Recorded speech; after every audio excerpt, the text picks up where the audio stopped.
तो दोस्तों मैं यहाँ पे आपको बहुत ही ज़रूरी 100 महत्वपूर्ण प्रश्न समझाने वाला हूँ जो कि आपको आगामी ट्रिपल सी में काफ़ी मददगार होंगे। ट्रिपल सी का एग्ज़ाम मार्च 2026 में होना है क्योंकि जनवरी और फरवरी के एग्ज़ाम कैंसिल हो चुके थे, पोस्टपोन्ड हो चुके थे, जिन्हें मार्च में शेड्यूल किया गया है। और नीलेट पर यह आधिकारिक सूचना आप स्वयं भी जाकर के चेक कर सकते हैं। तो आगे बढ़ते हैं पहले प्रश्न के साथ। निम्नलिखित में से कौन सा ओपन सोर्स सॉफ्टवेयर है? भाई ओपन सोर्स सॉफ्टवेयर से मतलब होता है ऐसे सॉफ्टवेयर जिन्हें आप इंटरनेट पर फ्री में डाउनलोड करके उनके कोड में एडिटिंग कर सकते हैं और उनमें अपने अकॉर्डिंग जो भी आप ऐड करना चाहते हैं फीचर्स ऐड करके उसे मार्केट में सेल कर सकते हैं। सो ओपन सोर्स सॉफ्टवेयर से मतलब है जो इंटरनेट पर फ्री में उपलब्ध हैं और इनके कोड भी उपलब्ध हैं। तो यहाँ पे प्रश्न आते हैं कि इनमें से कौन सा MS office, Linux, adobe Photoshop, Windows 11। तो विंडोज 11 भाई पैड सॉफ्टवेयर है। एमएस ऑफिस भी क्या है? एक पैड सॉफ्टवेयर है, एप्लीकेशन सॉफ्टवेयर है जो कि माइक्रोसॉफ्ट कॉर्पोरेशन का है। एडोब कंपनी का है। फोटोशॉप जो कि फोटो एडिटिंग टूल है, फोटो एडिटिंग एप्लीकेशन है, इस तरह का फोटो एडिटिंग के एप्लीकेशन। एंड लिनक्स जो है वो एक ओपन सोर्स ऑपरेटिंग सिस्टम है। लिनक्स क्या है दोस्तों? एक ओपन सोर्स सॉफ्टवेयर है, साथ ही ये एक ऑपरेटिंग सिस्टम भी है। क्या है? Operating system. ऑपरेटिंग सिस्टम क्या होता है? चलिए समझते हैं। देखिए क्या है कि कंप्यूटर के दो पार्ट होते हैं, एक होता है सॉफ्टवेयर और दूसरा होता है हार्डवेयर। कौन से? Software and hardware. Software parts का मतलब है निर्देशों का समूह। कंप्यूटर में निर्देशों के समूह को प्रोग्राम कहते हैं और प्रोग्राम के समूह को सॉफ्टवेयर कहते हैं। ठीक है। एंड सॉफ्टवेयर दो तरह के होते हैं। कौन कौन से? पहले होते हैं सिस्टम सॉफ्टवेयर और दूसरे होते हैं एप्लीकेशन सॉफ्टवेयर। तो यहां से क्या समझे? सिस्टम सॉफ्टवेयर से मतलब है ऐसे सॉफ्टवेयर जो किसी मशीन को, किसी सिस्टम को या किसी कंप्यूटर या स्मार्टफोन को चलाने के लिए तैयार किए जाते हैं, उन सॉफ्टवेयर या उन प्रोग्राम्स को सिस्टम सॉफ्टवेयर कहते हैं। जैसे आपने अपने फोन को चलाने के लिए अपने स्मार्टफोन में इंस्टॉल कर रखा है एंड्रॉयड ऑपरेटिंग सिस्टम, कंप्यूटर पे काम करने के लिए विंडोज होगा या फिर लिनक्स ऑपरेटिंग सिस्टम होगा या फिर OS2 होगा या आपके पास दूसरे जो भी ऑपरेटिंग सिस्टम है वो हो सकते हैं। ठीक। तो यहाँ पे एडोब फोटोशॉप क्या है? एक फोटो एडिटिंग टूल है। विंडोज 11 क्या है? एक ऑपरेटिंग सिस्टम है। एमएस ऑफिस एक एप्लीकेशन सॉफ्टवेयर है। एप्लीकेशन सॉफ्टवेयर वे सॉफ्टवेयर होते हैं जिनसे यूजर्स अपनी जरूरत को पूरा करने के लिए या कोई ऑर्गेनाइजेशन या इंस्टीट्यूट या फिर कोई कंपनी अपने व्यक्तिगत कार्यों या निजी कार्यों के अलावा अन्य लोगों के लिए भी यूजफुल हो, ऐसे सॉफ्टवेयर होते हैं एप्लीकेशन सॉफ्टवेयर। ठीक है। तो विशेष पर्पज के और जनरल पर्पज के। जनरल पर्पज मतलब सभी के लिए, विशेष पर्पज जैसे मेडिकल के बिल छापने वाला सॉफ्टवेयर तो वो अलग हुई होगा। ठीक है। तो यहाँ पे ऑप्शन बी सही हो जाएगा। अगले प्रश्न पे बढ़ते हैं। एनक्रिप्शन का क्या अर्थ है? एनक्रिप्शन समझते हैं? देखिए आप जब कभी व्हाट्सएप खोले होंगे तो व्हाट्सएप पे लिखा होता है end to end encrypted. End to end encrypted. End to end encrypted का मतलब एक छोर से दूसरे छोर तक आपका डेटा सुरक्षित है।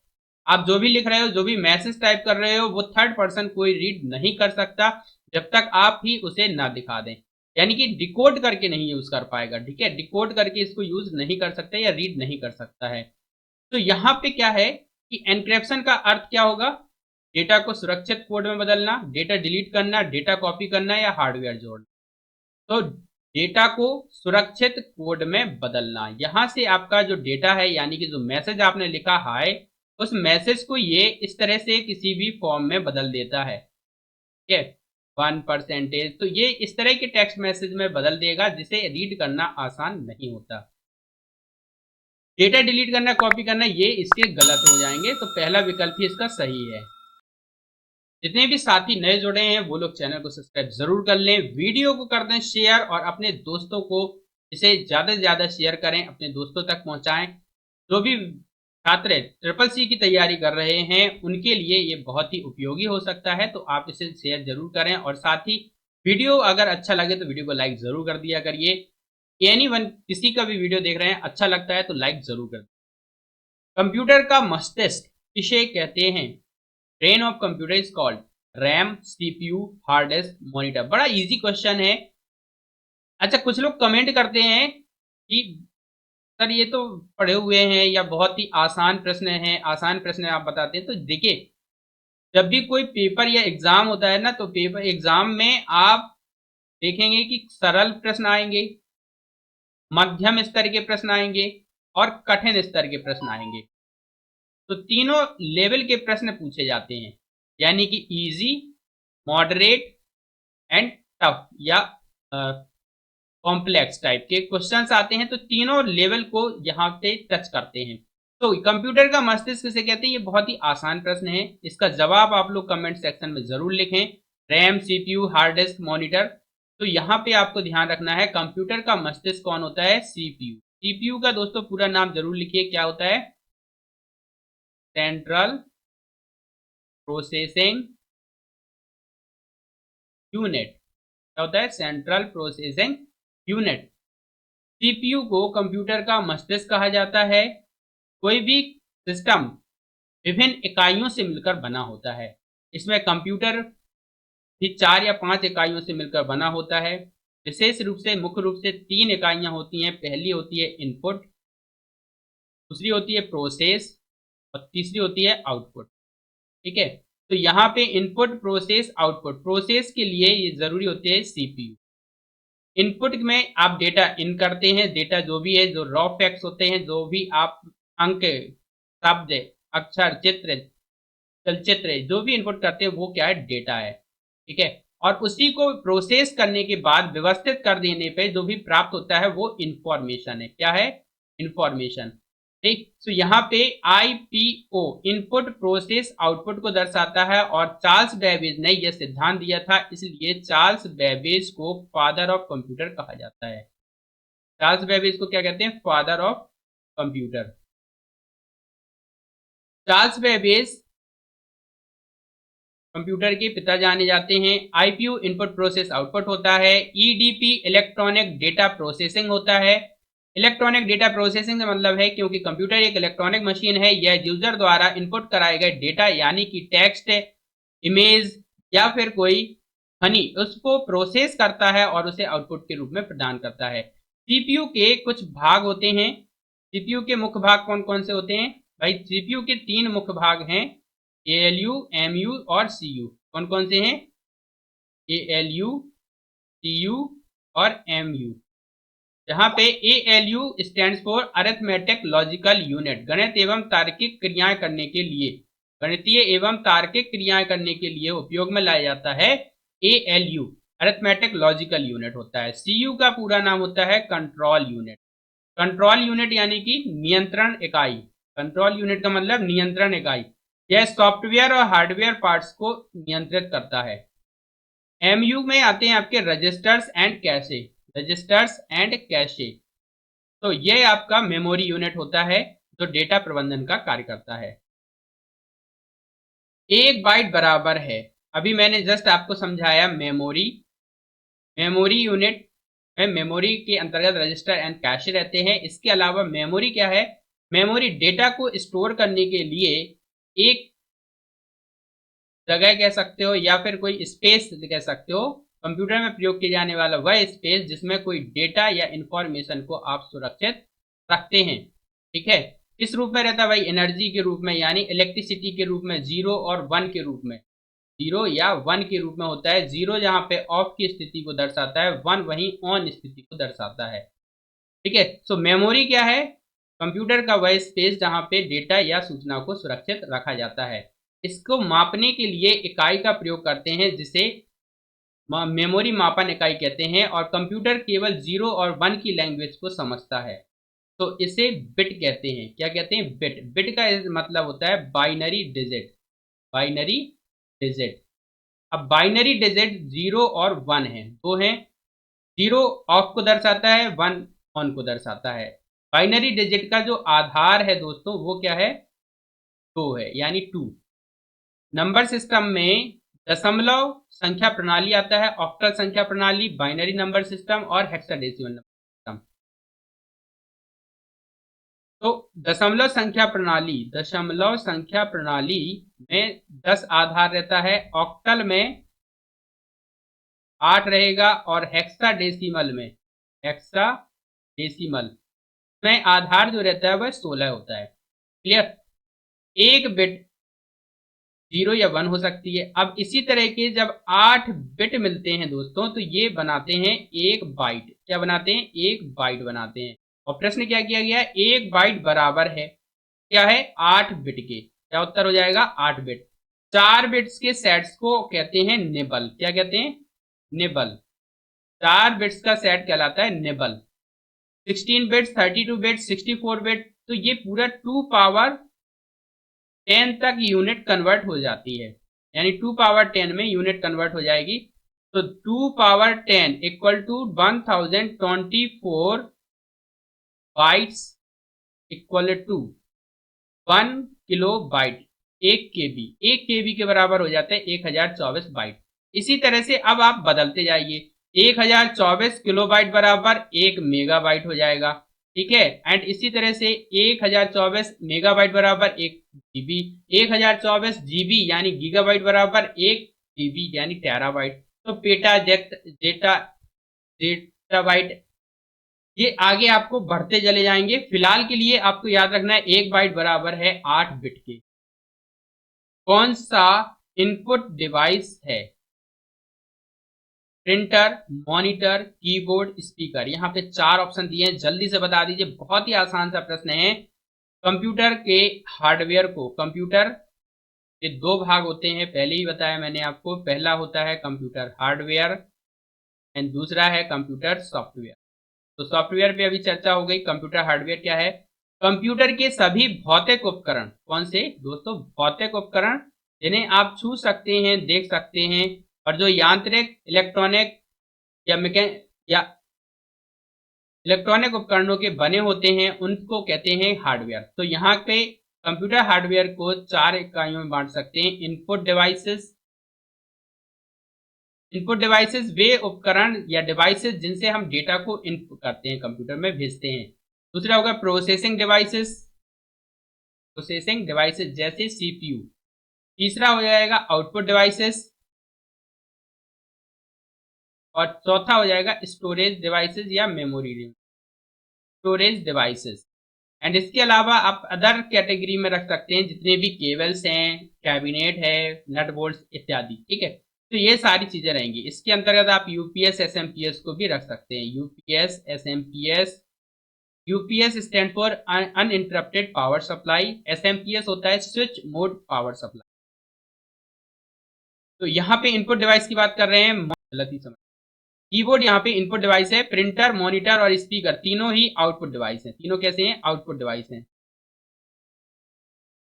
मैं आउटपुट डिवाइस के चक्कर में उसको दिमाग से निकाल ले।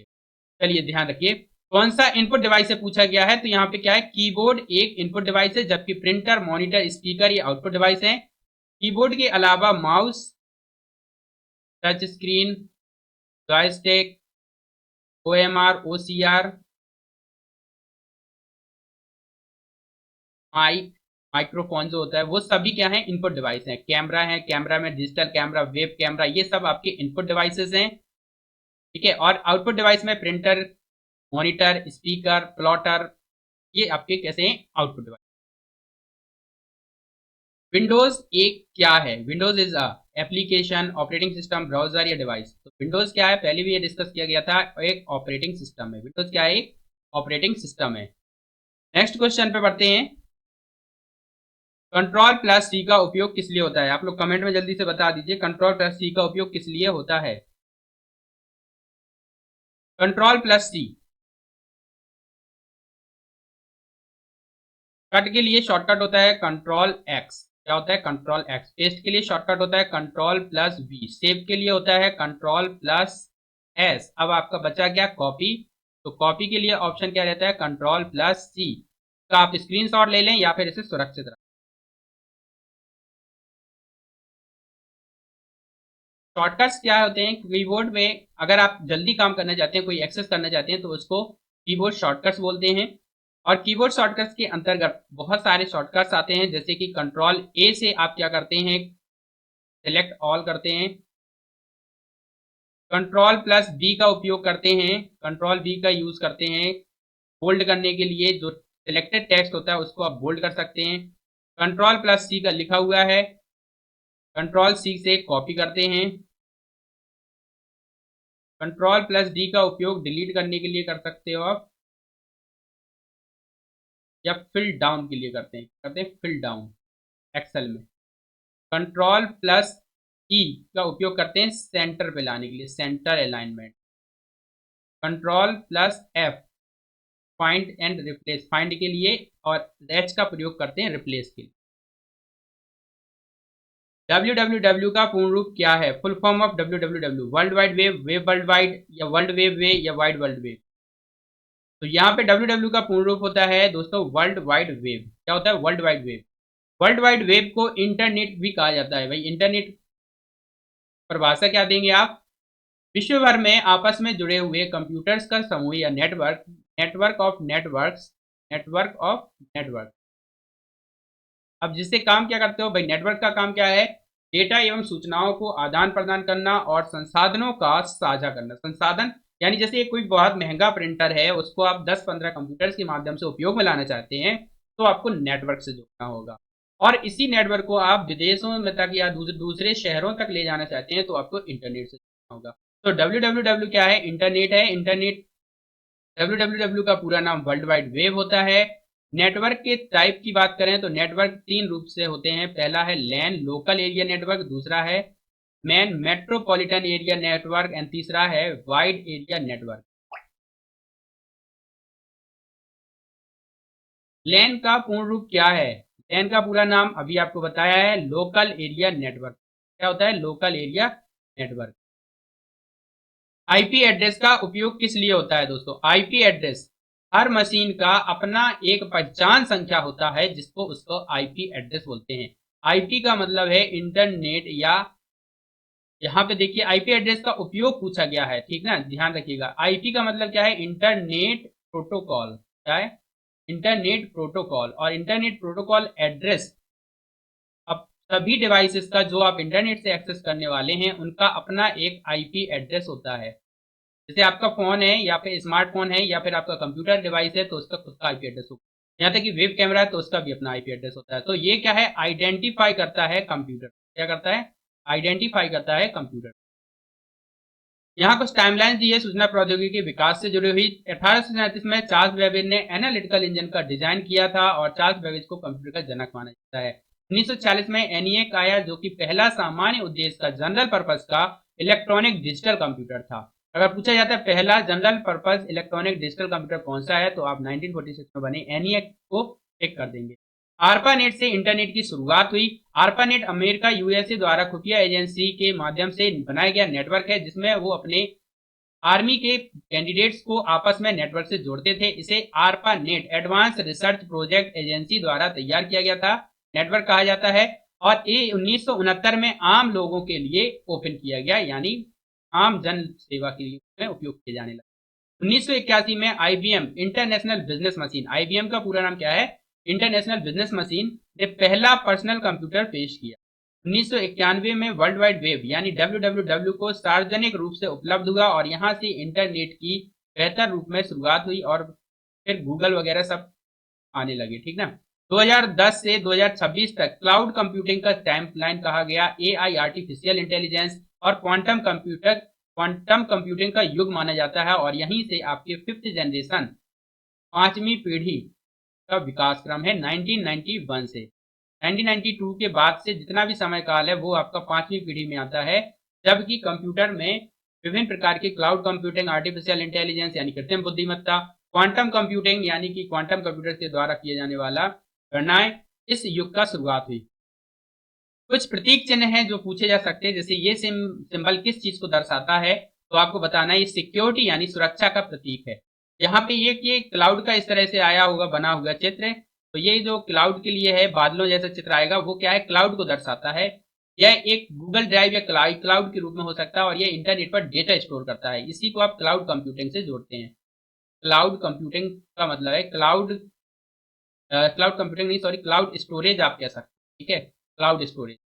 एआई यानी आर्टिफिशियल इंटेलिजेंस कृत्रिम बुद्धिमत्ता को दर्शाता है, जैसे chat GPT, Gemini AI and other AI tools है उनका उपयोग। पेरिफेरल को दर्शाता है ये सिंबल में बाहरी उपकरण, कीबोर्ड या माउस को जोड़ा जाता है। तो अगला प्रश्न है कौन सा आउटपुट डिवाइस है, which is an output device. जल्दी से कमेंट सेक्शन में आप लोग कमेंट जरूर कर दीजिएगा। कमेंट का रिप्लाई मैं बाद में भी कर सकता हूं, क्योंकि जब मैं स्क्रीन पे आपको कोई चीज समझा रहा होता हूं तो मेरे सामने अभी वो कमेंट नहीं आते। ठीक है। हाँ, सेकेंडरी डिवाइस का यूज नहीं कर रहे हैं, सही बात। कौन सा आउटपुट डिवाइस है, तो माउस, स्कैनर, मॉनिटर, कीबोर्ड। तो यहाँ पे आउटपुट डिवाइस की बात की जा रही है। स्कैनर, माउस और कीबोर्ड तीनों ही आपके इनपुट डिवाइस हैं। कैसे हैं? इनपुट डिवाइसेस हैं। जबकि मॉनिटर क्या है? एक आउटपुट डिवाइस है। मॉनिटर क्या है? एक आउटपुट डिवाइस। और पूछा क्या गया भैया? Output device. तो यहाँ पे बी सी विकल्प इसका सही हो जाएगा। यूएसबी का पूर्ण रूप क्या है? ये जरूर आपके लिए नया प्रश्न है एक तरह से, जो भी नए स्टूडेंट्स हैं उनके लिए। तो यूएसबी क्या है? यूनिवर्सल सीरियल बस। यूएसबी का पूरा नाम होता है यूनिवर्सल सीरियल बस। भाई जो लोग ट्रिपल सी का एग्जाम दे चुके हैं, या जो ट्रिपल सी की इससे पहले भी क्लास ले चुके हैं, उनको ये प्रश्न एकदम पुराने लगेंगे, यानी ठीक है, तो कि आपको लगेगा कि ये बहुत इजी क्वेश्चन है। लेकिन जरा उनसे पूछिए जिन्होंने अभी तक एग्जाम दिया ही नहीं है, या जो फर्स्ट टाइम एग्जाम दे रहे हैं। ठीक है, तो उनसे पूछो, उनके लिए तो बहुत ही जटिल प्रश्न होंगे ना, क्योंकि उनको नहीं पता कि यूएसबी का पूरा नाम क्या होता है। तो गाइस, आई रिक्वेस्ट कि जो है इस तरह के कमेंट्स करने का कोई मतलब नहीं निकलता, ठीक है ना। यूएसबी का पूरा नाम क्या है? यूएसबी का पूरा नाम होता है यूनिवर्सल सीरियल बस। कौन सा ब्राउजर है? विच इज द ब्राउजर, इनमें से निम्नलिखित में से कौन सा ब्राउजर है? ये टाइपिंग मिस्टेक है। क्या है? एक्सेल है, क्रोम है, विंडोज है, लिनक्स है। कौन सा एक ब्राउजर है? ठीक है, एक्सेल क्या है? एक स्प्रेडशीट सॉफ्टवेयर है। एक्सेल क्या है? एक स्प्रेडशीट सॉफ्टवेयर। विंडोज क्या है? एक ऑपरेटिंग सिस्टम है। क्या है? Operating system. लिनक्स क्या है? ये भी एक ऑपरेटिंग सिस्टम है। क्रोम क्या है? एक वेब ब्राउजर है। क्रोम क्या है भाई? एक वेब ब्राउजर है। ठीक, जो क्रोम है वो एक वेब ब्राउजर है, तो यहाँ पे बी विकल्प आपका सही हो जाएगा। बाइनरी नंबर सिस्टम में कितने अंक होते हैं?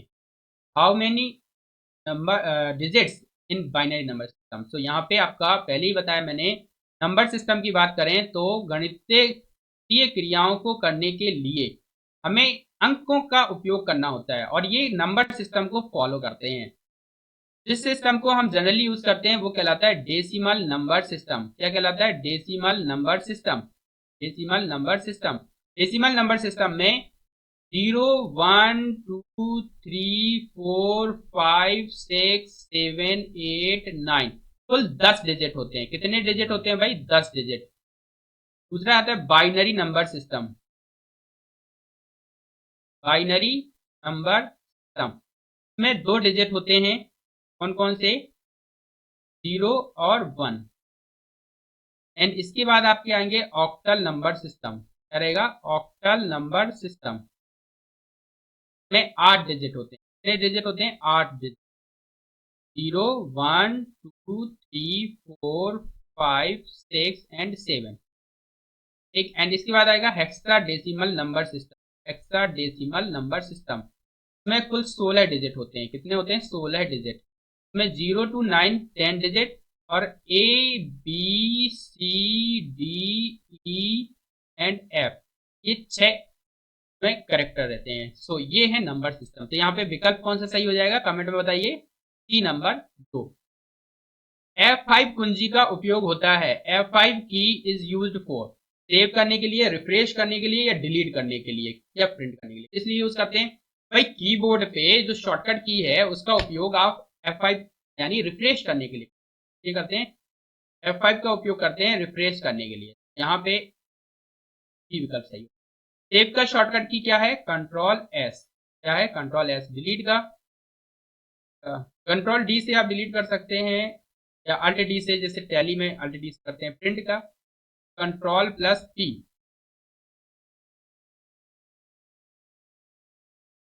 कंट्रोल प्लस जेड का उपयोग, control plus Z is use for undo, redo, copy and paste. तो कंट्रोल जेड का उपयोग करते हैं अंडू के लिए। रीडू का होता है कंट्रोल वाई। कॉपी का होता है कंट्रोल सी। पेस्ट का आप लोग कमेंट में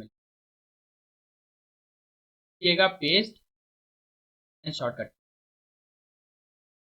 क्लाउड स्टोरेज का उदाहरण अभी आपको बताया ना कि अगर आप मोबाइल फोन चलाते हैं यानी स्मार्टफोन चला रहे हैं और उसमें डेटा अपना आप गूगल ड्राइव पे सुरक्षित करते हैं तो क्या है वो क्लाउड स्टोरेज, आई क्लाउड पे करते हैं, सैमसंग क्लाउड पे करते हैं, या फिर आप Xiaomi क्लाउड पे करते हैं, तो वो सब क्या है, क्लाउड है स्टोरेज करने के लिए, जिसमें आप कभी भी इंटरनेट होने पे एक्सेस कर सकते हैं। तो यहाँ पे क्लाउड स्टोरेज का उदाहरण है गूगल ड्राइव। क्या है गूगल ड्राइव, ये 15 GB तक का डेटा ईमेल रजिस्टर करते हो जब आप, तब जीमेल पे 15 GB का स्टोरेज मिलता है, और 15 GB का स्टोरेज आप गूगल क्लाउड ड्राइव में फ्री ऑफ कॉस्ट यूज कर सकते हैं। उसके आगे आपको सब्सक्रिप्शन मिलता है।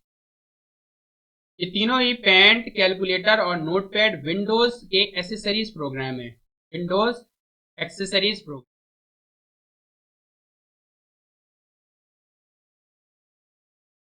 रैम किस प्रकार की मेमोरी है? RAM is a primary, secondary, optical, external. तो कैसी मेमोरी है? Primary memory.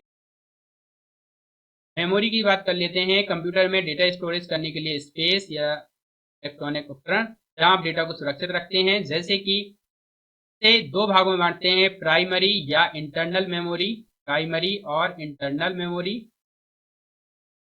दूसरा है एक्सटर्नल या सेकेंडरी मेमोरी, सेकेंडरी और एक्सटर्नल मेमोरी।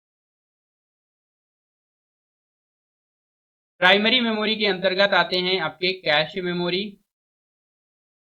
रैम, रोम, कैश और रजिस्टर्स। सेकेंडरी मेमोरी के अंतर्गत आते हैं आपके हार्ड डिस्क या सॉलिड स्टेट ड्राइव एसडीडी, के अलावा आपके पेन ड्राइव, सीडी, डीवीडी। ठीक है, तो यहाँ आपको पूछा गया रैम किस प्रकार की मेमोरी है। रैम एक प्राइमरी या इंटरनल मेमोरी है। रैम जो होता है रैंडम एक्सेस, पूरा नाम होता है इसका रैंडम एक्सेस मेमोरी। क्या होता है पूरा नाम? Random access memory. यानी कि रैंडमली कभी भी कहीं भी किसी भी जगह से डेटा को ये एक्सेस कर सकते। रैंडम एक्सेस मेमोरी एक तरह की वॉलेटाइल मेमोरी है। वॉलेटाइल मतलब अस्थायी मेमोरी। कैसी है हिंदी में याद रखिएगा, अगर कंफ्यूज हो जाए इंग्लिश में तो अस्थायी मेमोरी। अस्थायी का मतलब है कंप्यूटर में इंटरप्शन आते ही, यानी बिजली चले जाने पर या डेटा कंप्यूटर बंद हो जाने पर, इसमें जो भी आप काम कर रहे होते हैं करंट में, वो सारा बंद हो जाता है। डेटा, करंट का डेटा जो है वो नष्ट हो जाता है। जबकि सेकेंडरी मेमोरी का जो डेटा है, और रोम रोम होता है रीड ऑनली मेमोरी। इसमें मैन्युफैक्चरर द्वारा यानी कंप्यूटर के निर्माता द्वारा ही कुछ प्रोग्राम्स इंस्टॉल कर दिए जाते हैं जो आपके हार्डवेयर को पहचानते हैं। कुछ बूटिंग सॉफ्टवेयर होते हैं जो आपके सिस्टम को बूट करते हैं। ऑपरेटिंग सिस्टम को इंस्टॉल करने के लिए इंस्ट्रक्शंस रहती हैं, तो ये सब आपके रोम में रहते हैं। एंड एक्सटर्नल ड्राइव जैसे हार्ड डिस्क है, सॉलिड स्टेट ड्राइव है, इसमें रैम से एक्सेस होने के बाद डेटा आप सेव करने पे हार्ड ड्राइव में चला जाता है, और जो भी प्रोग्राम या स्टोरेज करने होते हैं डेटा, वो आप हार्ड ड्राइव में कर सकते हैं। कंप्यूटर की स्थायी memory, permanent memory of computer कौन सी है? रैम, रोम, कैश, रजिस्टर। तो यहाँ पे आपका बी विकल्प सही होगा, रोम। रैम, कैश, रजिस्टर ये तीनों ही प्राइमरी और वॉलेटाइल मेमोरी है। इनका डेटा जैसे ही आपकी बिजली जाती है, इसका डेटा नष्ट हो जाता है। ये तीनों ही वॉलेटाइल यानी कि अस्थायी मेमोरी हैं। जबकि रोम जो है वो रीड ऑनली मेमोरी होता है, परमानेंट मेमोरी होता है। हार्ड डिस्क किस प्रकार की मेमोरी है? Hard disk is primary, secondary, cash या वर्चुअल। तो हार्ड डिस्क एक सेकेंडरी मेमोरी। कैसी है? Secondary memory. अब कुछ प्रश्न करते हैं ई गवर्नेंस से जुड़े हुए, जो इसमें मिसलेनियस प्रश्न हैं, आपके सभी तरह के प्रश्न इसमें शामिल किए गए हैं। ठीक है, डिजी लॉकर किसने शुरू किया? Digi locker was launched by RBI, government of India, SEBI, UIDAI. तो डिजी लॉकर क्या है? भारत सरकार द्वारा तैयार किया गया डॉक्यूमेंट स्टोरेज करने के लिए एप्लीकेशन है, जिसे आप अपने बायोमेट्रिक यानी कि आधार से भी एक्सेस कर सकते हैं। और इसमें डेटा आप विभिन्न संस्थानों से, जैसे कि ड्राइविंग लाइसेंस को करना हो तो आप परिवहन विभाग से तो टैच कर सकते हैं, सीबीएसई बोर्ड से अपने रिजल्ट्स को आप टैच कर सकते हैं, डिजी लॉकर में सारे डॉक्यूमेंट कर सकते हैं। तो यहाँ पे इसमें विकल्प सही हो जाएगा, government of India. Government of India launch digi locker. Aadhaar, कलयुग में एक नाम आधार। आधार जारी करता है, आधार इज इश्यूड बाय। कौन जारी करता है भाई? आधार। आप लोग अपने कोई भी जाएंगे, एक अकाउंट खुलवाना है, सिम कार्ड लेना है, या कोई भी काम करना है, कोई डीबीटी लेना है, तो आपको आधार देना। अभी करंट में एसआईआर चल रहा था, आधार की लाइन लगी थी भाई, आधार आधार आधार। तो आधार जारी करने वाली संस्था कौन सी है? कमेंट में बताइए। ये प्रश्न बहुत ही सामान्य सा प्रश्न है। जनरल से प्रश्न है। आरबीआई का पूरा नाम जब तक बता डिस्कस करते हैं, क्या होता है दोस्तों? Reserve bank of India. Reserve bank of India की स्थापना कब हुई थी? 1 अप्रैल 1935। 1 अप्रैल 1935। Reserve of bank of India का हेडक्वार्टर कहाँ है? तो मुंबई। यूआईडीएआई का पूरा नाम क्या है? Unique identification, unique identity, identity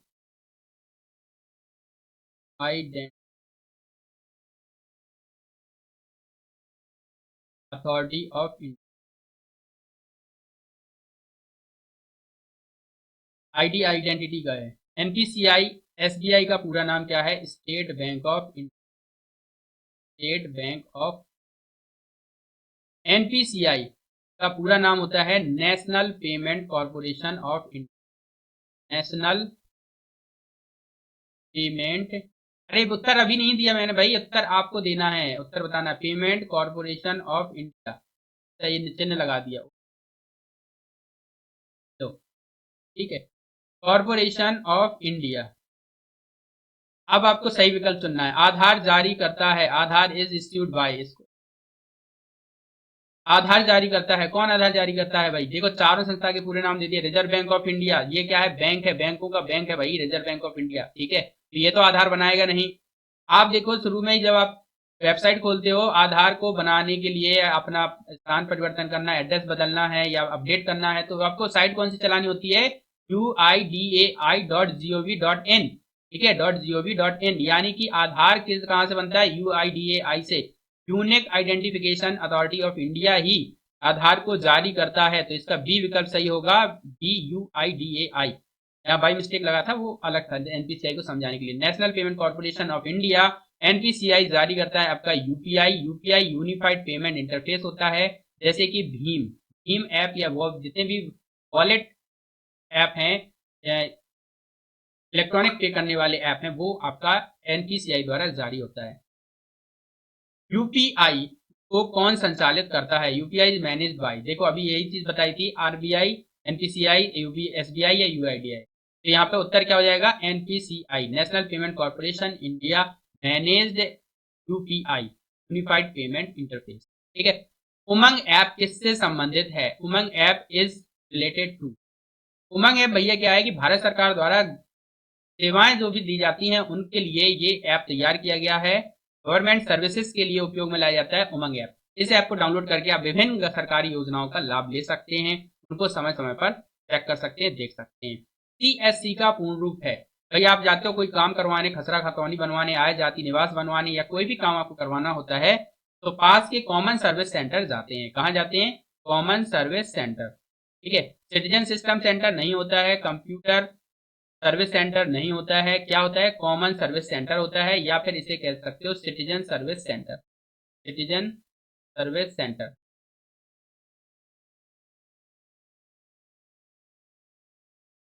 citizen service centre क्या होता है? Citizen service centre. Digital India कब शुरू हुआ? डिजिटल इंडिया लॉन्च इन 2014, 15, 16 या 17? कब लॉन्च हुआ भाई बताइए? डिजिटल इंडिया कब शुरू हुआ? डिजिटल इंडिया लॉन्च इन 2014, कब शुरू हुआ? 2014 में।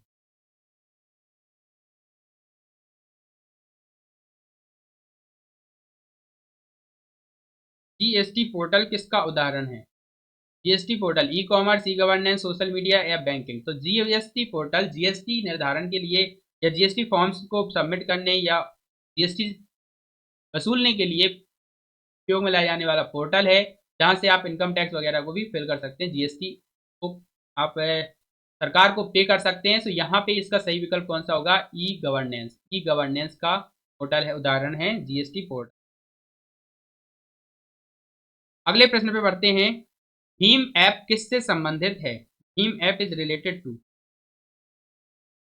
भीम ऐप, भीम ऐप आप यूज करते हैं, जैसे कि पेमेंट करना होता है तो आप यूपीआई पेमेंट करने के लिए भीम ऐप का उपयोग करते हैं। सोशल मीडिया के उदाहरण है फेसबुक, इंस्टाग्राम के इंस्टाग्राम हुआ, या फिर आपका व्हाट्सएप हुआ। ईमेल, ईमेल के उदाहरण है जैसे जीमेल हुआ, याहू वगैरह, जीमेल, याहू मेल। गेमिंग के भी आपके कई तरह के एग्जाम। अगले प्रश्न पे आए तो पूछा जाया गया है एनपीसीआई का पूर्ण रूप है, फुल फॉर्म ऑफ एनपीसीआई। अभी आपको डिस्कस किया था, इसका उत्तर आप लोग कमेंट में बताएं क्या होगा।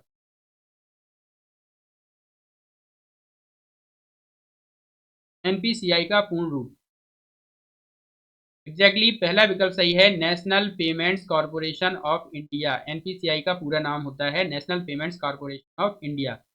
जैम पोर्टल का उपयोग, जैम क्या है, विभिन्न प्रकार के जो गवर्नमेंट के प्रोक्योरमेंट हैं उनका उपयोग करने के लिए आप जैम पोर्टल का उपयोग, यहाँ पे कई तरह के एप्लीकेशंस मिल जाएंगे जिनसे आप सीधा सरकारी सेवाएं ले सकते हैं। तो यहाँ पहला नहीं, दूसरा विकल्प इसका सही होगा, गवर्नमेंट प्रोक्योरमेंट। ई हॉस्पिटल सेवा किससे संबंधित है, हॉस्पिटल लगा है तो हॉस्पिटल से संबंधित है, यानी कि हेल्थ से और स्वास्थ्य से। पीएमजी दिशा कौन योजना किससे संबंधित है, PMG Disha is related to digital literacy, sports, banking या ट्रांसपोर्ट। पीएमजी दिशा है डिजिटल लिटरेसी से, यानी डिजिटल साक्षरता से जुड़ा हुआ योजना है।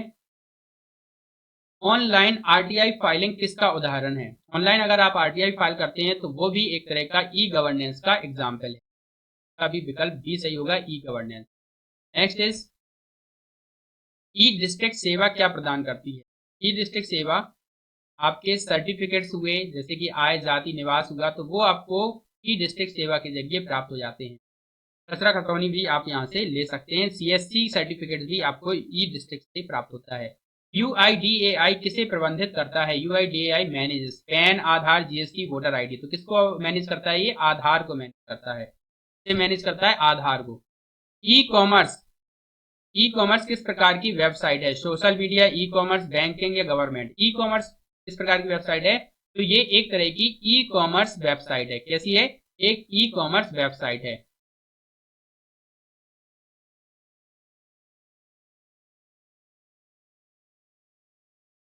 भाई नमस्ते जी।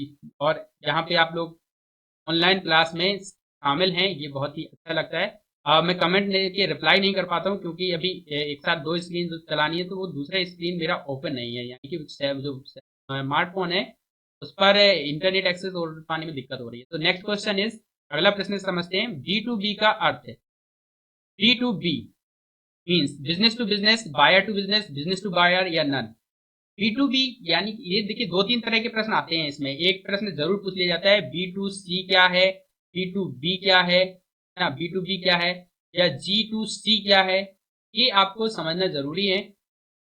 तीनों ही हम आपको बता देते हैं। बी टू बी का अर्थ है, बी टू बी यानी कि बिजनेस टू बिजनेस, यानी जैसे कोई व्यक्ति किसी प्रोडक्ट को तैयार करता है, मैन्युफैक्चरर है, और वो बल्क में किसी मार्केटर्स को सेल करता है, उसको बेच देता है, और फिर वो मार्केटिंग कंपनी उसको फिर से जो है तैयार करती है, पैकेजिंग करती है और उसे मार्केट में सेल करती है। तो बिजनेस दोनों के बीच कैसा होगा, बी टू बी। कोई बिजनेसमैन जैसे अमेजन सेलर अमेजन को माल सप्लाई करता है तो वो क्या है, बी टू बी। और अगर अमेजन के माध्यम से किसी कस्टमर या कंज्यूमर को भेजा जा रहा है तो वो होगा B to C, by business to consumer. तो यहाँ पे बी टू बी का अर्थ क्या है, business to business, business to business. And अगर बी टू सी की बात करें तो बी टू सी है buyer, business to customer, business to consumer, consumer यानी बिजनेस से उपभोक्ता को। यहाँ पे आप बायर टू बायर कह सकते हैं, है ना, यानी कि खरीदार से खरीदार को। और बी टू बी हो गया, B to C buyer to customer, यानी कि जो खरीदार है वो कस्टमर को बेचे। तो यहाँ पे ये इतना अच्छा से जो है नहीं आएगा, तो ज्यादा अच्छी टर्मिनोलॉजी है business to consumer, business to business. और बी टू बी हो गया बिजनेस टू बिजनेस, यानी बिजनेस से बिजनेस को। ठीक। एंड जी टू सी क्या है भाई, जी टू सी का मतलब है government to citizen, government to citizen, government citizen, government से सिटीजन को सेवाएं देना, G to. B to G क्या होगा, बिजनेस टू गवर्नमेंट, यानी कि बिजनेस के द्वारा गवर्नमेंट को जैसे टैक्स पेइंग करना। G to B government to business, ठीक ना। तो ये अलग अलग इसकी। बी टू सी का अर्थ क्या है, तो यहाँ पे आपका क्या हो जाएगा, बिजनेस टू कस्टमर या बिजनेस टू कंज्यूमर, जैसे कि अमेजन किसी आम नागरिक को सेल करे, कस्टमर को सेल। या कोई दुकानदार है, शॉपकीपर है, वो सामान जो है वो कस्टमर को बेचे तो वो क्या होगा, B2C होगा। COD का अर्थ ये आप जैसे कोई पैकेज मंगाते हैं या कोई सामान ऑनलाइन खरीदते हैं ई कॉमर्स की साइट पे जाकर के, और उसमें आप कोई नगद भुगतान ना करके उसे मंगा लेते हैं, जब आपका माल आएगा डिलीवरी होगी तब आप उसे कैश देंगे, तो ये हो गया कैश ऑन डिलीवरी। COD का अर्थ क्या है, कैश ऑन डिलीवरी। फ्लिपकार्ट किस प्रकार की सेवा है? Flipkart, Amazon, B2, eBay, eBay, Flipkart, Amazon, ये तीनों ही कैसी प्रकार की सेवाएं हैं? ई कॉमर्स सेवाएं। कैसी सेवाएं हैं? ई कॉमर्स सेवा। ऑनलाइन पेमेंट गेटवे क्या है? What is payment gateway? Secure online payment system, browser, OS, email. Online payment gateway क्या होता है? सिक्योर ऑनलाइन पेमेंट सिस्टम होता है। क्या होता है? सिक्योर ऑनलाइन पेमेंट सिस्टम होता है। ब्राउजर, कोई एक ब्राउजर का एग्जाम्पल बताएं, कमेंट में बताएं। यस, क्रोम हुआ, माइक्रोसॉफ्ट का एज हुआ, ओपेरा मिनी, फायरफॉक्स, ये सब आपके क्या है? वेब ब्राउजर हैं। ऑपरेटिंग सिस्टम के एग्जाम्पल बताएं। Exactly, Windows, Linux, OS2, email, mail जैसे जीमेल सेवाएं, ईमेल गूगल मेल है ना, Yahoo mail, Rediff mail. Shopping cart का उपयोग, shopping cart is use for add product, send email, banking या गेमिंग। शॉपिंग कार्ट का उपयोग करते हैं जब आप कोई ई कॉमर्स साइट होती है तो उसमें प्रोडक्ट्स को ऐड करने के लिए, इस तरह से बनी होगी, ट्रॉली टाइप की बनी रहती है और यहाँ पे स्टोर करने के लिए रहता है, तो ये ऐड प्रोडक्ट्स के लिए होता है। ये होता है ऐड प्रोडक्ट। शॉपिंग कार्ट का उपयोग किस लिए करते हैं? प्रोडक्ट्स को ऐड करने के लिए।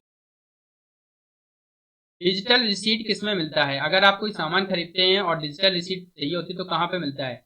तो यहाँ पे आपका विकल्प हो जाएगा ऑनलाइन शॉपिंग। गेमिंग या ऑफलाइन शॉप में नहीं मिलता है, डिजिटल रिसीट नहीं दिया जाता है। डिजिटल रिसीट आप मांग सकते हैं, जैसे कि आपको प्रिंट करके दे दे या फिर वो व्हाट्सएप पे दे दे, तो व्हाट्सएप पे देना डिजिटल रिसीट, और जनरली वो आपको एक कॉपी में देता है, यानी कि जो प्रिंट करके देता है बिल, तो प्रिंटेड बिल जो होता है वो हार्ड कॉपी होता है। प्रिंटेड बिल क्या है? Hard copy. या जो रसीद है, रिसीट है, वो क्या है? एक तरह से हार्ड कॉपी है। और अगर वो आपको डिजिटल रूप में भेज देता है मोबाइल पर तो वो होगा डिजिटल रिसीट। ई बे क्या है? EBay is, eBay government site है, ई कॉमर्स साइट, ब्राउजर या ओएस? तो अभी आपको डिस्कस किया था, क्या है? एक ई कॉमर्स साइट है।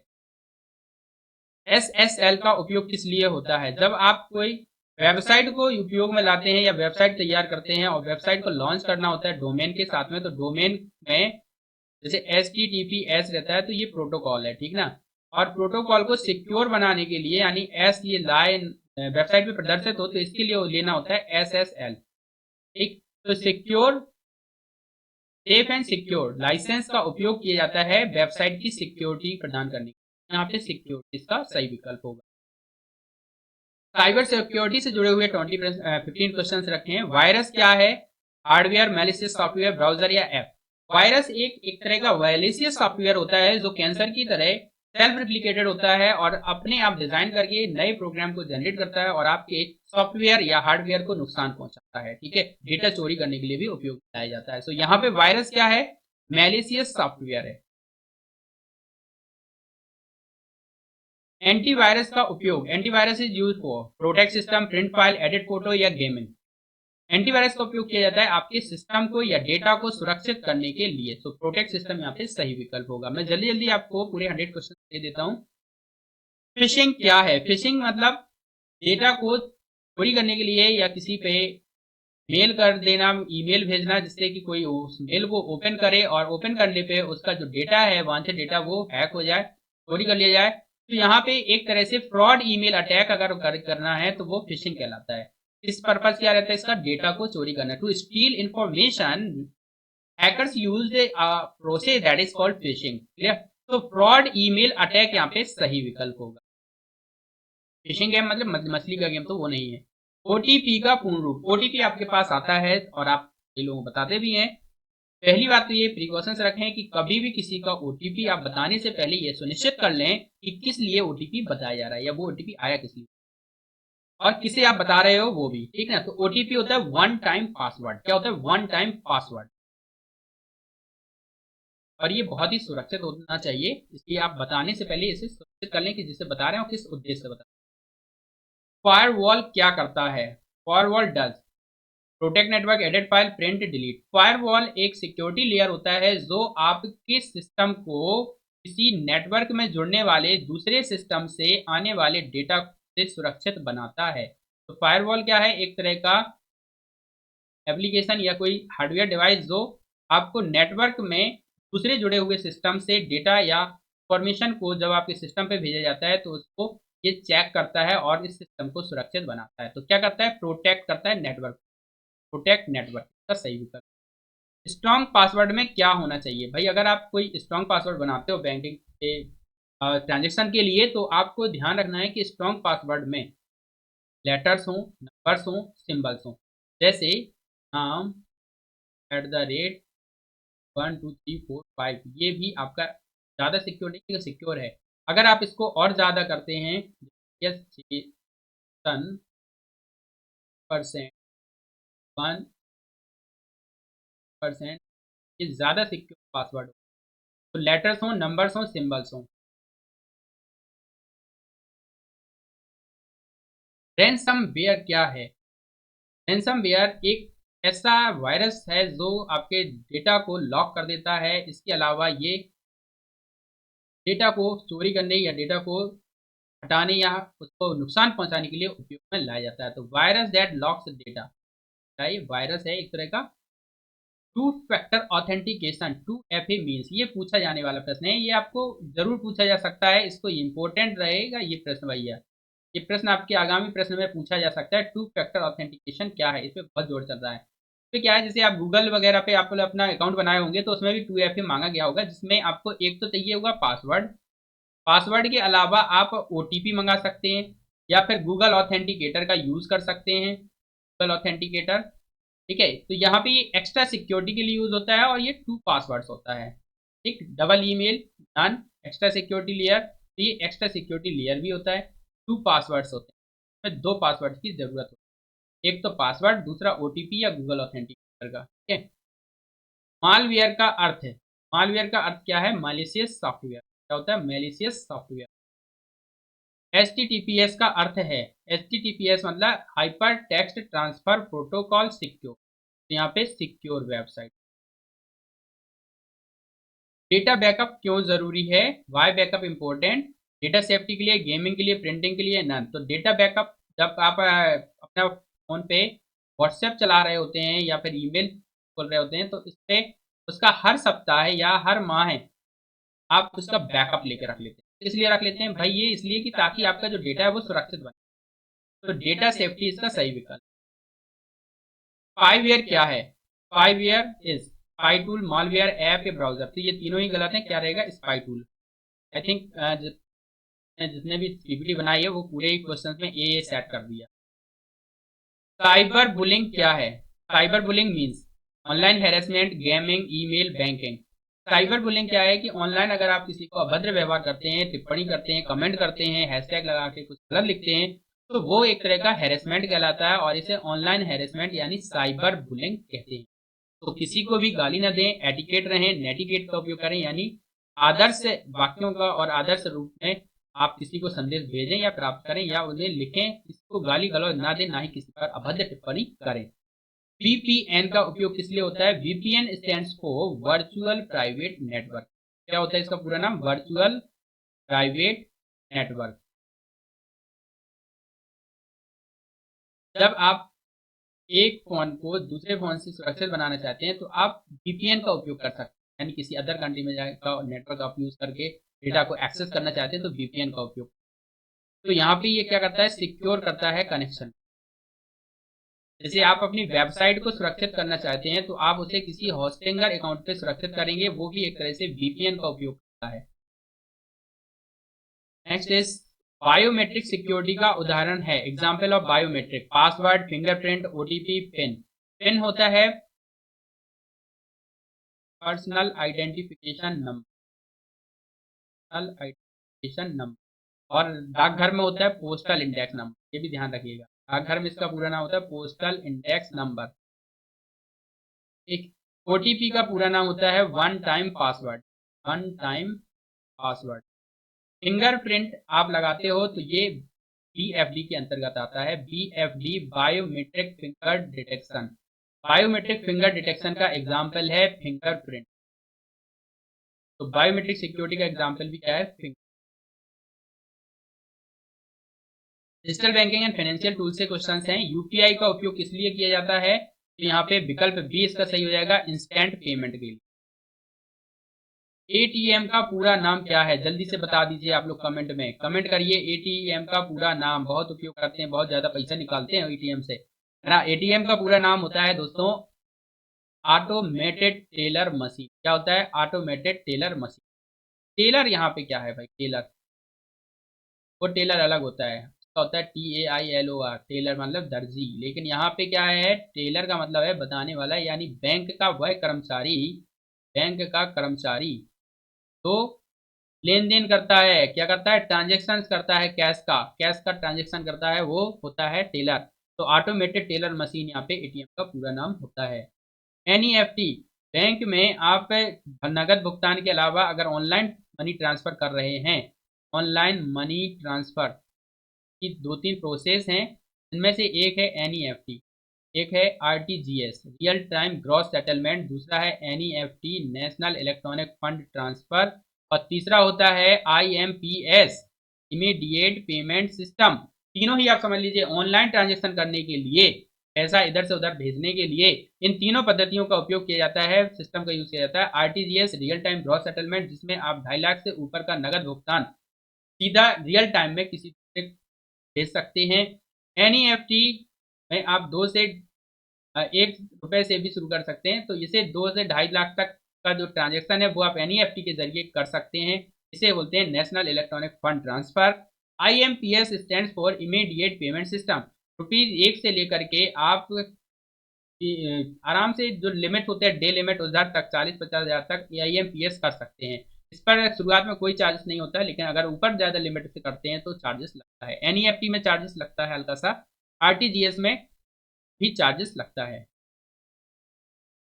आईएमपीएस का अर्थ है, अभी आपको बताया, आईएमपीएस स्टैंड्स फॉर, कमेंट में जरूर बताएं, इसका कमेंट में बताइए इसका पूरा नाम, ठीक है, या फिर आप लिखिए 64 और विकल्प।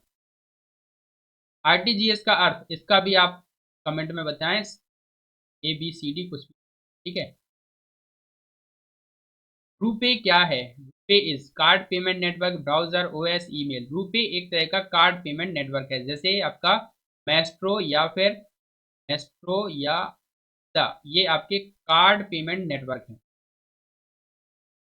मोबाइल बैंकिंग का उपयोग किस लिए करते हैं? Fund transfer, gaming, editing, none. तो मोबाइल बैंकिंग का उपयोग करते हैं फंड ट्रांसफर। क्रेडिट कार्ड किसके लिए होता है? Borrow money, print, edit, scan. तो क्या करते हैं? क्रेडिट कार्ड का उपयोग करते हैं मनी को बोरो करने के लिए, यानी उधार मनी लेने के लिए किसी बैंक से। डेबिट कार्ड किससे जुड़ा है? Debit card linked with browser, email, bank account या नन।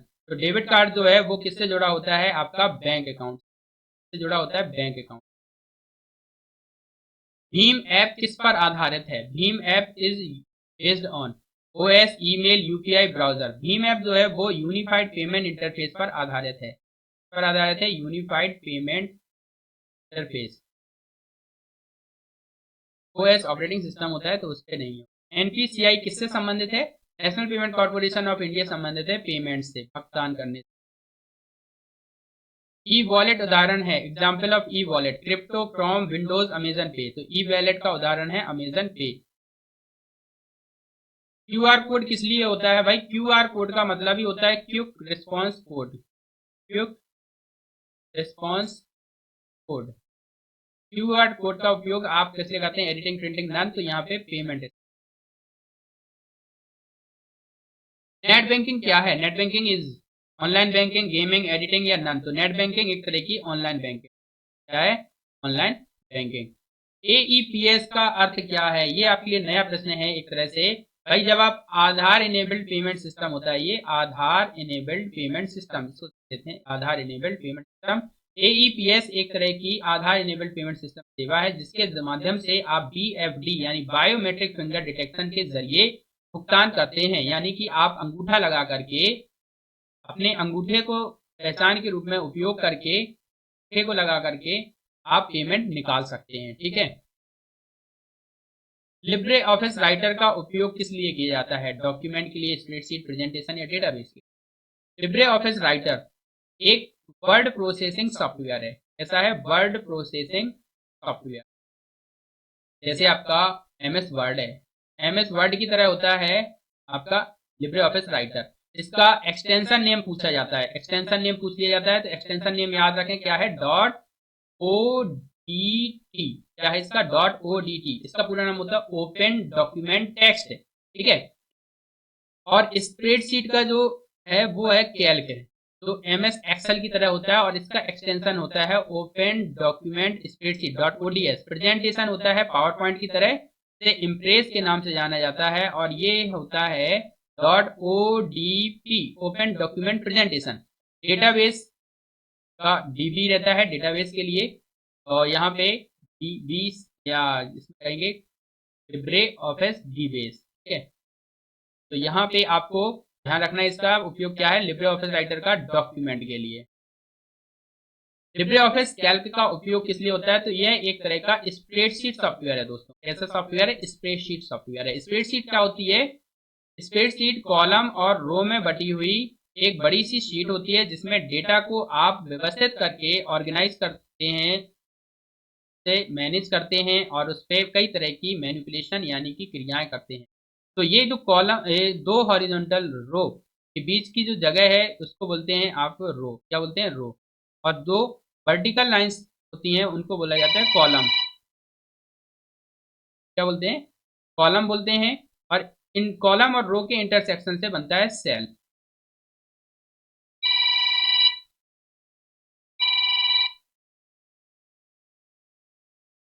On side. तो लिब्रे ऑफिस इम्प्रेस का उपयोग किस लिए करते हैं? प्रेजेंटेशन, डॉक्यूमेंट, ब्राउजर या नन? तो लिब्रे ऑफिस इम्प्रेस का उपयोग करते हैं प्रेजेंटेशन के लिए। इसका एक्सटेंशन है .odp। आगे बढ़ते हैं। लिब्रे ऑफिस बेस क्या है? Base is database, spreadsheet, OS या ब्राउजर? तो लिब्रे ऑफिस बेस क्या है? एक तरह का डेटाबेस सॉफ्टवेयर है। ईमेल का पूरा नाम है, email stands for electronic mail. क्या होता है? Electronic mail. CC का अर्थ, CC means credit card, credit copy, central copy या कार्बन कॉपी। CC का स्टैंड्स फॉर कार्बन कॉपी। ये ईमेल में जब आप भेजते हैं टू लिखा होगा, CC लिखा होगा और उसके बाद लिखा होगा BCC। टू में लिखा जाता है जिसको आपको मेल भेजना है उसका ईमेल एड्रेस ऑफ रेसिपिएंट, और CC में लिखा होता है कार्बन कॉपी। जो इसके अलावा आप अगर किसी को भेजना चाहते हैं, जैसे आपने SDM को भेजा और SDM को भेजना है तो CC में डाल दीजिए। ठीक है। तो यहाँ भी ईमेल एड्रेस लिखा जाता है, कॉमा लगा करके आप दूसरे ईमेल्स को भी कई सारे ईमेल ID लिख सकते हैं। BCC होता है दोस्तों ब्लाइंड कार्बन कॉपी। क्या होता है? ब्लाइंड कार्बन कॉपी, जिसमें इसमें एस नाम उस व्यक्ति का या उस संस्था का एड्रेस लिखते हैं जिसको ये पता ना चलने दें कि हमने इन दोनों के अलावा इसको भेजा। यानी जैसे यूपी के सबसे बड़े अधिकारी को आप ये भेज सकते हैं, ठीक है, या कोई भी जिले का जो बड़ा अधिकारी उसको भेज दीजिए और छोटे अधिकारियों को आप टू और CC में भेज दीजिए। ठीक। BCC का अर्थ क्या है दोस्तों? ब्लाइंड कार्बन कॉपी है। क्या है? Blind carbon copy. URL का मीन्स, URL का पूरा नाम क्या होता है? तो ध्यान रखिए URL जब आप किसी वेब ब्राउजर में पहुंचते हैं तो वहां पे एक एड्रेस बार दिया होता है जहां पे आप इस तरह से एड्रेस टाइप करते हैं और उस वेबसाइट को लॉगिन करते हैं। ठीक है। तो यहाँ पे वेबसाइट को लॉगिन करने के लिए एड्रेस डालते हैं। ये जो एड्रेस है इसको बोलता है URL, यूनिफॉर्म रिसोर्स लोकेटर। और जहां पे एड्रेस डाला जाता है उसको बोलते हैं एड्रेस बार। क्या बोलते हैं? Address bar. ठीक है। तो यहाँ पे क्या हो गया? Uniform resource locator, B is the correct answer, uniform resource locator. HTML का उपयोग किस लिए होता है? जब आप कोई वेबसाइट बनाते हो दोस्तों, तो वेबसाइट का जो स्ट्रक्चर होता है ना, या जो फ्रेम कहेंगे हम वेबसाइट का फ्रेम या स्ट्रक्चर जो होता है वो तैयार किया जाता है HTML लैंग्वेज में। किसमें तैयार करते हैं? HTML लैंग्वेज में। HTML लैंग्वेज में तैयार किया जाता है वेबसाइट का फ्रेम। तो यहाँ पे HTML का उपयोग किस लिए किया जाता है? Gaming, web page design, email, presentation. तो याद रखिए HTML का उपयोग किया जाता है वेब पेज डिजाइन में। किसमें करते हैं? वेब पेज डिजाइन में। एसईओ का अर्थ क्या है? SEO means search engine open, social engine option, search engine optimization या search easy option.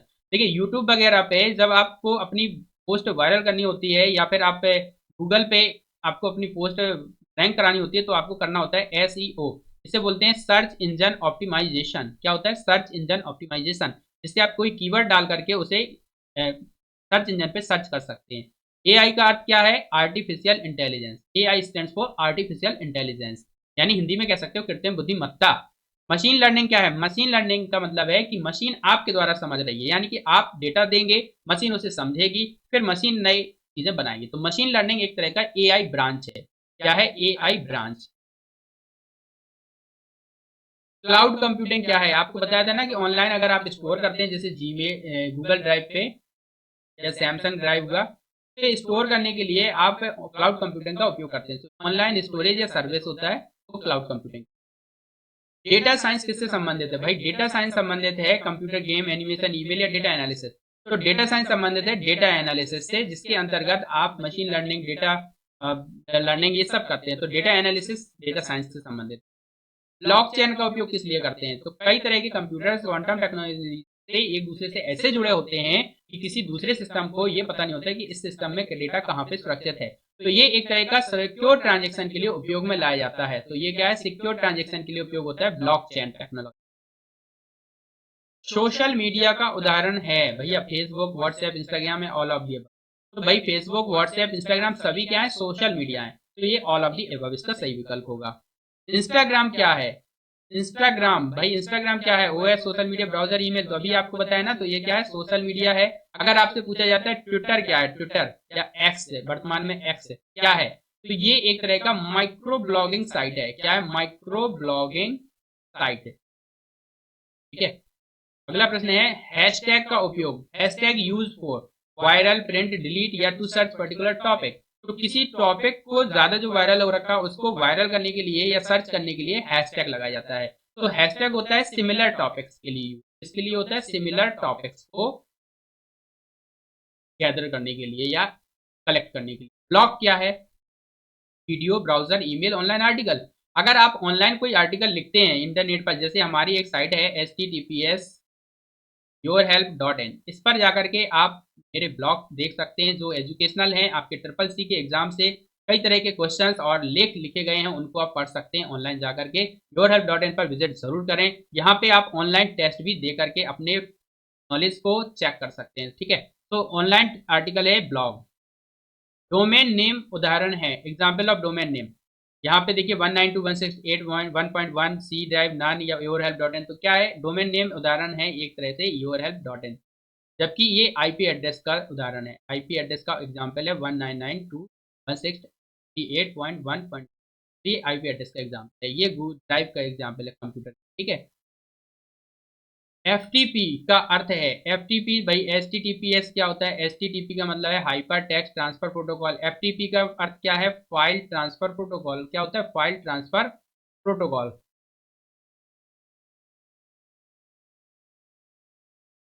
Cyber attack क्या है? साइबर अटैक एडिटिंग है, प्रिंटिंग, ऑनलाइन हैकिंग अटेम्प्ट या नन।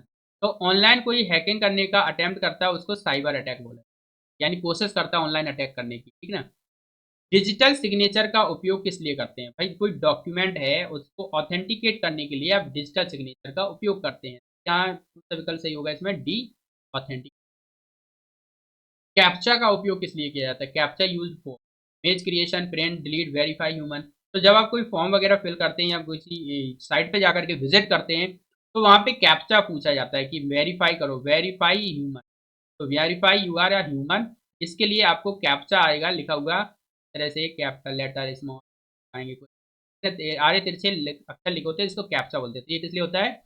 वेरीफाई ह्यूमन, ह्यूमन को वेरीफाई करने के लिए। लास्ट क्वेश्चन पे आगे बढ़े उससे पहले आपसे एक ही रिक्वेस्ट है, वीडियो को ज़्यादा से ज़्यादा शेयर कीजिए, अपने दोस्तों को ज़्यादा से ज़्यादा आप इसे शेयर करें। वीडियो पर पहली बार आए हैं तो वीडियो चैनल को सब्सक्राइब जरूर करें और कमेंट में हमें बताएं वीडियो कैसा लगा, वीडियो में क्या चीज़ें सुधार करनी चाहिए। आवाज़ कम आ रही हो तो लिखिए, और अगर आपको कोई और चीज़ समझनी है तो आप उसको भी कमेंट में लिख दीजिए। एंड इसके साथ ही वीडियो को लाइक जरूर करिएगा। फ्यूचर स्किल का उदाहरण है। Example of future skill, manual job, typing only, printing, AI and data analytics. तो गाइस फ्यूचर स्किल का सबसे अच्छा एग्जाम्पल है जो artificial intelligence and data analytics है, ये आज फ्यूचर स्किल की जरूरी है। सो अगर आपने आर्टिफिशियल इंटेलिजेंस या डेटा एनालिटिक्स नहीं सीखा है तो ये जरूर सीखिएगा। फिलहाल तो अभी आप ट्रिपल सी कर रहे हैं तो ट्रिपल सी के एग्जाम्स के लिए शुभकामनाएं। आपका एग्जाम बेस्ट जाए इसके लिए आप क्वेश्चन ज़्यादा से ज़्यादा प्रिपेयर करें। होप कि आपको वीडियो पसंद आया होगा। लाइक करें, शेयर करें, चैनल